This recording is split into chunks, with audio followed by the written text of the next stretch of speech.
Music. We need a theme song. Anyway, good morning. Hey, this is the 5 a.m. Mester Scrum Show. I hope you're doing well. And it is Thursday. Everyone in my house is sleeping, and we went over to a friend's house and had some dinner. And the kids ran around until almost 10 o'clock, and nobody's waking up anymore. They were up way too late. Anyway, what the heck are we talking about? Well, I'm Greg Mester, Scrum Master and Agile Coach, and this is the 5 a.m. Mester Scrum Show, and it's about 6:46 a.m. I was supposed to get up early and do some work, and you know what I did? I watched TikTok instead.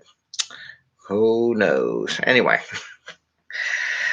what do we do here? We talk about Scrum and Agile in a practical and tactical way so you can get home to your family and friends. Have some fun, like go out on a Wednesday night. Maybe sleep in a little bit every once in a while.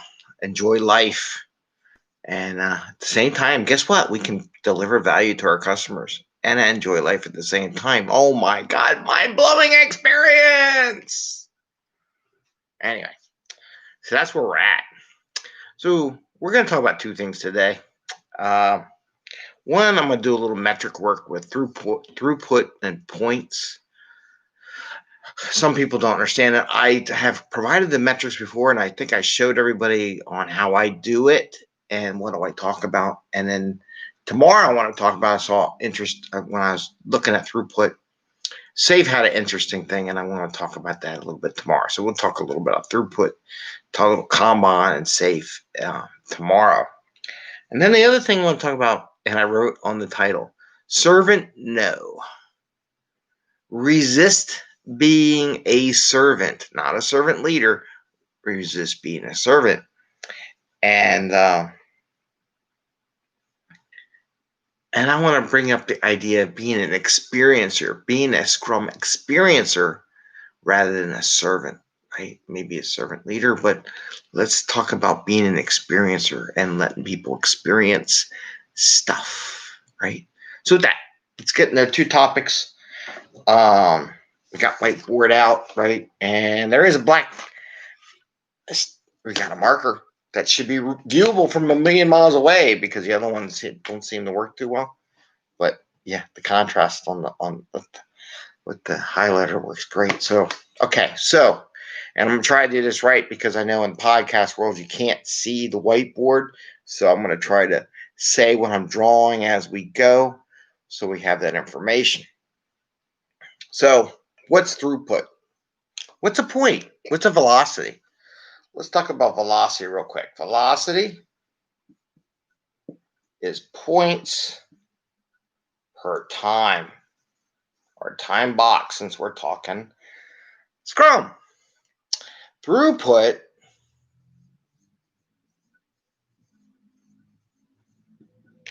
is number of issues or stories or whatever you want to call them. Let's just call them issues over a time box. Okay? What's the difference? Points are a sizing activity. Points, we say, hey, you could do hours. I don't know how many hours it takes to do something. What points are that, right? So number of issues, just a count. It's a count. And maybe this is like a value sum. This is like a value. I mean, theoretically, you can, any value you make it, you can call it oranges if you want. How many oranges per sprint? Or the value is an orange. It's color orange. Count is how many oranges, apples, grapes, whatever that you're doing per time box. Okay, so that's what those two are. That's the definition. Some people don't know that, and they make up shit. You'd be amazed. Okay, so why do we do the two? I do it for a couple of reasons. We're going to talk about it a little bit. So points are relative sizing. So theoretically, let's say, I'm just going to try to do this. We're doing this live, and I'm making it up as I go. So just bear with me. A story could be 5 points, but it's one issue. Oops, I can't spell issue. Issue. Two S's. One issue. I have story A. I have B. story, maybe this one's 2 points, and that's 1 issue. And I have a C story, and that one is 3 points and 1 issue. I would write all this stuff on the big board, right? And not do the graphics. That's kind of whacked. Okay, so what do we have? And this is let's say this is all done in a sprint. I just lost my earpiece. I hope the microphone's still working pretty good. I just use that to hold the microphone next to my head. Okay, so our throughput is 3. This is throughput. Throughput is the number of issues. Ugh. My ears aren't working too well. Throughput. And this is velocity. This is 5, 7, 10 points. So that's my velocity. We're just going to assume it all goes to that. And 3 issues. 3 issues. And that's my throughput. Okay? So now you see how the difference is. Now, why do we care, right? Why don't we just do points or just do counts of issues? Well, the idea, of course, now I get to do the tiny one. Whiteboard, little tiny whiteboard. So the idea is that if I'm doing the points, I got sizes, shapes, complexity. It talks to that. If I just do issues, it's just an issue. So what we can have is like if I do a count of issues, it doesn't tell you any quality or characteristics of the issue at hand. If you wanted to compare teams, which is an evil, mean thing to do. Well, Team A did 50 issues and Team B did 10 issues. Yeah, but the 50 issues were things we all got done in a half day, and they're small. They were easy. It was not complex. It was something we do. It was just data entry, maybe. The 10 issues were more complex. Maybe it's really worth 100 points worth of work. And maybe the 50 issues was only worth 50 points worth of work. So that's why you do the 2 different things. But there's an important reason why you want to look at both numbers. Every time I do a dashboard and provide it to, and most people don't get it, it goes right over their head. This is why we're going over it. We're going to try to be this in real time. So when I do, let's say I do a count, and I do it by issues and I do it by points. Why do I do it? I'm gonna do my bar graph. I'm gonna compare sprints. So I usually do 2 different bar graphs. Let's say the first one's velocity, and the next one is throughput. And I usually put them together side by side. About stories, I don't do tasks. I track tasks a different way. I do track a throughput measure on tasks. But when I do stories, I show both points and throughput. Cat's coming. I had to move stuff out of the way. So someone wants my attention. So let's say we got points on the velocity, and this is time. This is sprints. Sprints on the bottom. Sprints on the bottom. And this is number of issues for throughput. And I'm drawing my graph, and I can't spell. So maybe my points are way up here. Maybe one sprint they go down here. Maybe they're here, right? So I have my first sprint. The number of points is really high. The second point's kind of low on the point world, and my third point is middle. Okay. Well, watch this. If I do throughput, maybe my throughput's really low on that first sprint. Maybe my throughput is really high on the second sprint. And maybe they balance out to be about even on the third sprint. Maybe this point's, and this is what it tells you. One of the questions I would ask you, maybe this is 20 issues. Maybe this is 30 issues. Maybe this is 10 issues. So what I drew on this chart, the first sprint, they did 10 issues. The second sprint, they did 30 issues. And the third sprint, they did 20 issues. But let's say we're gonna. I wish I could really do it this way. I'm gonna do another sprint. Well, we're gonna run out of time. I'll do it again another day. Another way to look at this. But however, maybe this area was 30 points. Maybe this was 10 points, and maybe this is 20 points. It kind of works out way I want to do it, right? So the first sprint, we did 30 points worth of work. Second sprint, we did 10 points worth of work. And the third sprint, we did 20. What does this tell you? Anybody know? I don't know. It tells me that here I did 20. If I take this number and this one, each issue was 1 point each. That's what that number tells me. Here in the second sprint, so that's the third sprint because I had 20 points, I had 20 issues, so it's 1 point each. So they're pretty small.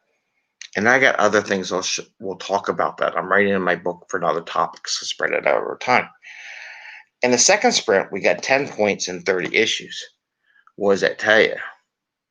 That tells you these 30 issues that they got done was a lot of busy work, a lot of changing and everything. They're only worth like a third of a point. So these 30 issues were like 1/3 of a point. They're really small stuff. Just a lot of stuff going on. And then this last one, where I had 30 points and 10 issues, these were worth 3 points each. So a little more higher in complexity. So even though they did a lot of work, it was very simple. And that's how you can tell the difference. And later on another episode, I will talk about, and maybe I just teased it, but we're at the 12-minute mark, and I do want to talk about the servant leader thing. I'll do another thing maybe over the weekend, little bits where we talk about what you need to watch out for, right? Because it'll come out and how you manage people. And I'll make sure I write it down in my book, my little book of my little show ideas, and I'll put it in Saturday. And one of the things I want to talk about is the number of issues and what you have to watch out for. So everybody's worried about velocity. Sometimes number of issues is a big warning sign, and you have to watch out as a Scrum Master and throughput. So I'll talk about that on Saturday. All right. So, or maybe I'll talk about it tomorrow. I don't know. We'll see. Okay. Resist your servant mentality. Be an experiencer. So I'm taking this Agile expert coaching cert and watched the video. And first I was taken off by it, but then while I was taken off of it, really hit home. And then we went through this process we were talking about and people volunteering to do stuff. And it was this like mind-blowing experience because one guy in the group and myself, I noticed it from a home perspective, what I do at home, and he noticed it from what he does at work, is sometimes we assume the other person wants to do it all the time. And we, as a servant, will just go do it because we just do it better anyhow, so we just do it. If you're a Scrum Master and your first inclination, oh, we need a meeting, so I will set up the meeting. Oh, the Scrum Master will set up the meeting all the time. Yeah, don't worry about it because the Scrum Master, that's what they do. That's what they're good. They're good at setting up meetings. They're good at being a secretary. And it goes to the conversation yesterday, right? You got to resist that. Helping them set up a meeting. Why? Because they're the ones supposed to communicate with each other. They need to learn how to set up those meetings. They need the tools. So like here, one of my places, we used to have it where the managers only had WebEx, right? It was only the managers. You know what the first thing I did as Scrum Master? I got everybody WebEx accounts. Think about that, right? So I'm the Scrum Master. Typically in that group, only Scrum Masters or managers got WebEx accounts. My first thing I did was get everybody WebEx accounts. Now think about it. The servant side is I'll do that for you. I just do it. Like the other day, the person was, oh, we need to make a channel in Slack. Well, I'll do it. I'll just go and make the channel. Why? So it got to the point, and this is where we did this. We're talking about Cantor, so we're doing this move and oppose. And I wanted to oppose him because you do it all the time. Stop it. Stop doing it. Stop it. And the person went, I gotta freaking stop doing it. Myself personally, there's things my wife does, right? And I'd assume she does it, like clean the house, or she wants to do her camping thing. And I love camping, but she really likes to do it. And I feel this little animosity going, where she's like, I'm doing that all the time because you have no interest in it. I do have an interest in it. What I have to do is for the next vacation, I'm going to do it. I'm not going to let her do it. I'm going to say, no, you're not planning our next camping trip. I am going to plan the next camping trip. That's the difference in getting rid of being a servant. Are you clicking what I'm saying? You have to stop being the servant or volunteering and thinking that's good. It's actually bad. People need to experience life. They need to experience doing other things. If you're always doing something for them, they can't experience what it's like. And people hold it against them. And they build up these grudging things. So maybe I was a little crazy on my topic here, but stop being a servant. Stop volunteering to do stuff. Resist that urge to volunteer to do. I know we're at the 17-minute mark, but I just want to say stop volunteering to do stuff all the time. Say, I'm not going to do it. Somebody else do it. Or if you're in a group and you know someone always volunteers, tell them, no, you're not going to do it. Somebody else is, or I'm going to do it. Because we need to spread this out. We need everybody to do these jobs. We need everybody to be capable of doing it. Even though we're all capable, we just actually need to actually physically do it. We need to experience the world, experience what it's like to be Scrum. Like I can be an Agile coach. I can run a daily Scrum in an instant, run a daily Scrum, right? I can take it over from my Scrum Master. That's not what I do. I might demonstrate once how to do it for the group in more of a training activity. But after that, they do it 100%. I do a little bystanding and I come back and say what I saw, and we work together and I coach them on how the daily Scrum is. But I will never, ever do it again for them. Well, unless they take the day off and ask me, can who help, check out daily Scrum, but I'll reverse it on them. And I know we're a little long, we're almost 20 minutes. I mean, like, why do you need me to come do daily Scrum? What the frick is your team doing? Why isn't your team running daily Scrum? You don't need me to do daily Scrum. You're failing your team. Your team is dependent on you to run daily Scrum. That's a fail. And they look at me like, oh, fuck. Because what they learn is I'm going to come back at them going, why the hell do you need someone to run daily Scrum? Why can't anybody in your team run daily Scrum? I should cut that out and put that in there anyway. Hey, it's Thursday. It's really deep because I'm getting ready to go into real deep stuff with my cohort, and they really set off something. But anyway, hey, happy Scrumming. Remember, be a servant. Let them do it. Resist the urge to be the mom. All right, have a great day. Ring the little bell if you like her. Whoop. This is the little thing I have to do to clean the humidity off the camera. This is my camera humidity thing, and I thought I put it way over here so I wouldn't pick it up. So I pick up the bell, ring the bell. Again, we got 10,000 subscribers the other day, so that was awesome. Hopefully get some more, and you all have an awesome day. All right, take care, enjoy, and remember, don't be a servant all the time. Resist it. Take care. Bye. See ya. Have a good day.